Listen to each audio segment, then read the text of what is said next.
आज जो हमारी वीडियो आई है वर्कशीट नंबर 43, वो हमारी किस पर आई है? बल तथा गति के नियम के पुनरावृत्ति मतलब रिवीजन के ऊपर आई है आपकी। इसको रिवाइज करवाया गया है, जो जो मेन इसके अंदर डेफिनेशंस थी, टॉपिक थी। चलिए हम फटाफट इसकी रिवीजन करते हैं।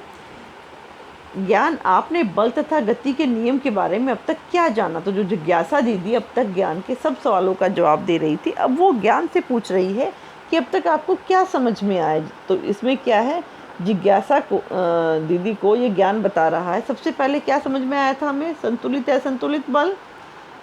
बल जो था, या तो हम उसको धक्का देते हैं या खींचते हैं, जिसके कारण या तो उसकी स्थिति में परिवर्तन होता है, या उसकी आकार में परिवर्तन होता है, या उसकी अवस्था में परिवर्तन होता था।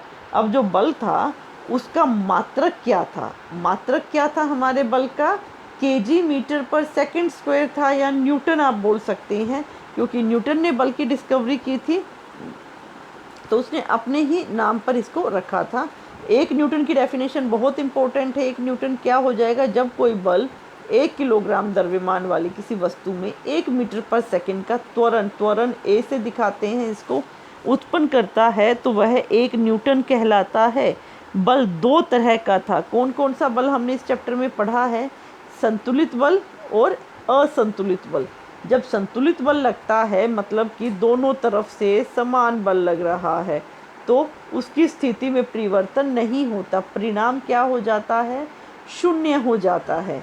और असंतुलित में किसी एक दिशा में ज़्यादा बल लगता है, जिसके चलते मेरी गति होती है और परिणाम शून्य से ज़्यादा होता है। मतलब यहाँ मैंने बढ़ा दिया तो जो मेरा ये और ये हम माइनस करके जो निकालेंगे वो शून्य से ज़्यादा होगा परिणाम हमारा।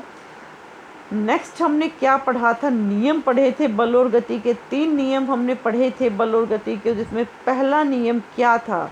गति का प्रथम नियम, प्रत्येक वस्तु अपनी स्थिर अवस्था या सरल रेखा में एक समान गति की अवस्था में बनी रहती है जब तक कि उस पर कोई बाहरी बल ना लगे। मतलब एक वस्तु रेस्ट में है, स्थिर है अवस्था में है तो वो स्थिर अवस्था में रहेगी, गतिमान है तो गतिमान रहेगी, अपने आप उसकी दिशा में परिवर्तन नहीं होगा। कब तक? जब तक उस पर बाहरी बल नहीं लगता है। इसके अंदर फिर हमने 2 चीज़ें पढ़ी थी। जड़त्व। जड़त्व क्या था? जो किसी भी अवस्था का विरोध करता है, वो अपनी स्थिति, अपनी गति, अपनी दिशा को बदलना नहीं चाहता। द्रव्यमान हमने देखा था, जड़त्व का जो माप था उसको हमने किससे नापा था? द्रव्यमान नापा था। जिसका द्रव्यमान ज़्यादा होगा उसका जड़त्व भी ज़्यादा होता है। गति का दूसरा नियम हमने देखा था, किसी वस्तु के संवेग में परिवर्तन की दर उस पर लगने वाले असंतुलित बल की दिशा के बल के समानुपाती होती है। संवेग को P से दिखाया था, m द्रव्यमान, v क्या था? उसका वेग था। मात्रक क्या होगा संवेग इसका? किलोग्राम मीटर पर सेकंड। और बल का फॉर्मूला क्या होता है? F=ma। यहाँ से हमने इसको रिलेट किया हुआ था। चलिए थर्ड नियम जो आता है, जिसमें क्या था? हर क्रिया की उल्टी और समान प्रतिक्रिया होती है।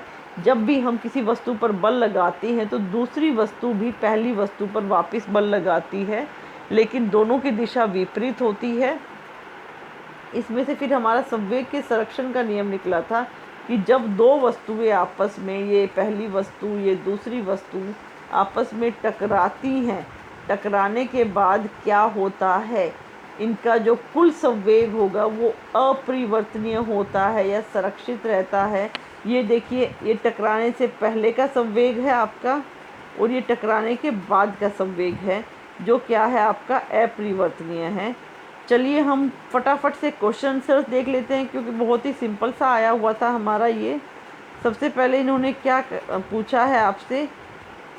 1 न्यूटन को परिभाषित कीजिए। 1 इकाई बल या 1 न्यूटन को जब आप परिभाषित करेंगे तो ये एच डेफिनेशन इसके अंदर दे रखी है। 1 न्यूटन के आप यहाँ से लिख देंगे।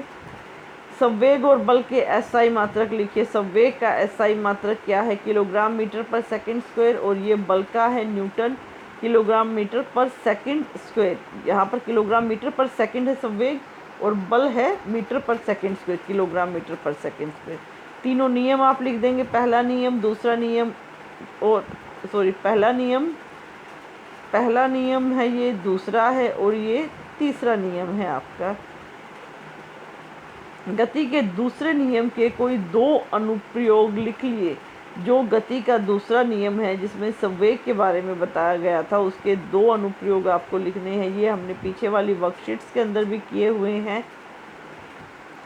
पहला उदाहरण, जो पहला अनुप्रयोग है वो आप क्या दे सकते हैं, जब हम बॉल को किक करते हैं, अगर हम बॉल ज़्यादा बल द्वारा किक करते हैं तो बॉल भी ज़्यादा दूरी तय करती है, ज़्यादा वेग हो जाता है उसका।